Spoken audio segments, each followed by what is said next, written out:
In this video, we're going to take a look at a not so great way of designing a like system. Now, again, I'm showing you this not great approach because it is a approach that a lot of beginners try to use whenever they are first designing a like system. So here's what we should not do. We would not want to try to add something like a column of likes to our post table. So in this kind of design or this kind of solution, we might take a look at our post table, add on a column of likes. That would probably be an integer, and it might store the number of likes that a given post has received.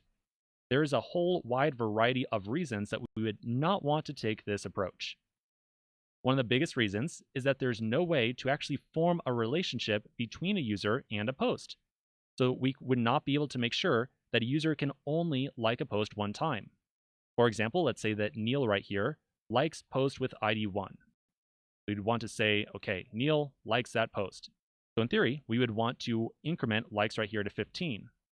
But then there's nothing else inside this design to somehow say that Neil added a like to the post with ID 1. We have not stored that relationship anywhere inside of our database. So in theory, Neil could just come right on back and say, hey, I want to like post with ID 1.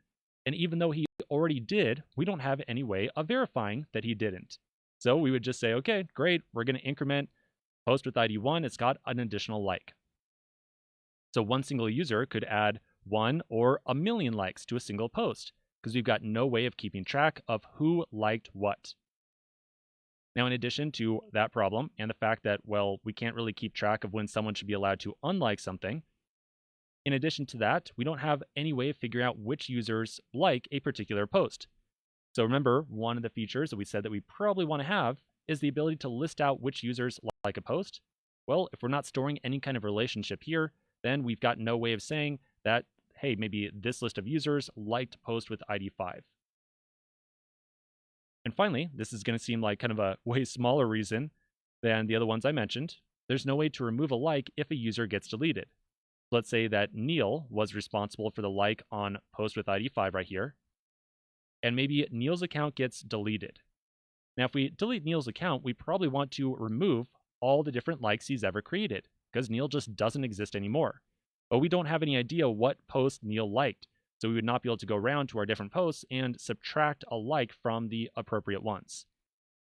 All right, so I think you kind of get the idea here. The whole problem is we don't have any way of keeping track who liked what.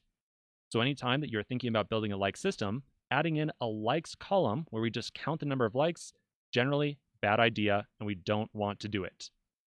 Okay, so now that we know what we should not do, let's take a look at how we should design a like system in the next video.